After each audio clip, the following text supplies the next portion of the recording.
السلام علیکم۔ لاہور شہر میں مسجد وزیر خاں میں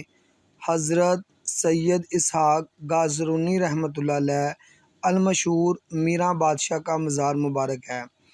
مسجد وزیر خاں کے احاطے میں سید اسحاق گازرونی رحمۃ اللہ علیہ کا مزار بڑا مشہور ہے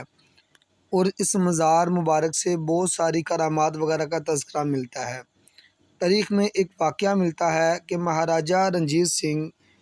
ایک بار مسجد وزیر خاں کی چھت پہ چڑھ گیا اور اس نے اپنی محبوبہ موراں طوائف کو بھی اپنے ساتھ رکھا اور سارا دن وہاں اس کے مینار پہ رہے۔ رات کو اس کی طبیعت خراب ہو گئی اور اتفاقاً جب اس کی طبیعت خراب ہو گئی تو اس کو لوگوں نے کہا کہ وہاں پہ جو بزرگ ہیں حضرت سید اسحاق گازرونی رحمۃ اللہ علیہ ان کی بے ادبی کی وجہ سے تمہاری طبیعت خراب ہوئی ہے۔ مہاراجہ اگلے دن صبح ہی مزار مبارک پر آیا، 500 روپیہ نذرانہ چڑھا کر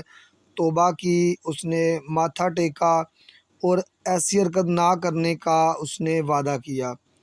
خیر، سکھوں کے وقت میں ہر جمعرات کو اس مزار پر میلہ ہوتا تھا اور طوائف لوگ مسجد کے گنبد میں آ کر ناچتے تھے، شوقین لوگ ہزاروں جمع ہوتے تھے، سالانہ عرس اور مجلس سماع بڑی دھوم دھام سے ہوتی تھی۔ یہ سارے کام تھے جو سکھ زمانے میں ہوتے تھے۔ اب سوال یہاں پہ یہ پیدا ہوتا ہے کہ اب اس بات کو لے کے بتنگڑ بنا دیا جائے کہ رنجیت سنگھ بہت ظالم تھا، مسجد پہ چڑھ کے بے حیاں کرتا تھا، یا اس واقعے کو آگے بڑھایا جائے کہ رنجیت سنگھ نے اگلے ہی دن توبہ کر لی، توبہ کرنے کے بعد اس نے اس مزار پر دوبارہ حاضری دی، اس نے یہاں پہ نذرانہ دیا اور ہمیشہ کے لیے توبہ کر لی۔ تو لہٰذا ہمیں نفرتیں پھیلانے کی بجائے محبت اور امن کا درس دیتے ہوئے بات کو آگے بڑھانا ہے تاکہ مہاراجہ رنجیت سنگھ کے اس تعلق کو واضح کیا جا سکے کہ مہاراجہ رنجیت سنگھ اولیاء کرام سے کس قدر محبت سے پیش آتا تھا، ہمیشہ ان کا ادب و احترام اپنے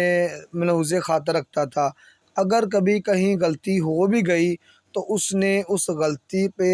نادم اور شرمندہ ہو کر توبہ کی اور بزرگوں کا ادب قائم دائم رکھا۔ لہٰذا مہاراجہ رنجیت سنگھ کے اس ادب کو اور اولیاء کرام سے محبت کو منظر عام پر لانا چاہیے، نہ کہ نفرت کو پھیلانا چاہیے۔ یہاں یہ بات میں واضح کرتے جاؤں کہ اس واقعے کو مورخین نے اتنا بڑھا چڑھا کر پیش نہیں کیا جتنا کہ آج کے مذہبی لوگ مزے لے لے کر اس واقعے کو اچھالتے ہیں اور عام عوام کے مذہبی جذبات سے کھیلتے ہیں۔ لہٰذا تاریخی مواد کے ساتھ بات ہونی چاہیے تاکہ نفرتوں کی بجائے محبت بڑھے۔ Ashfaq research consultant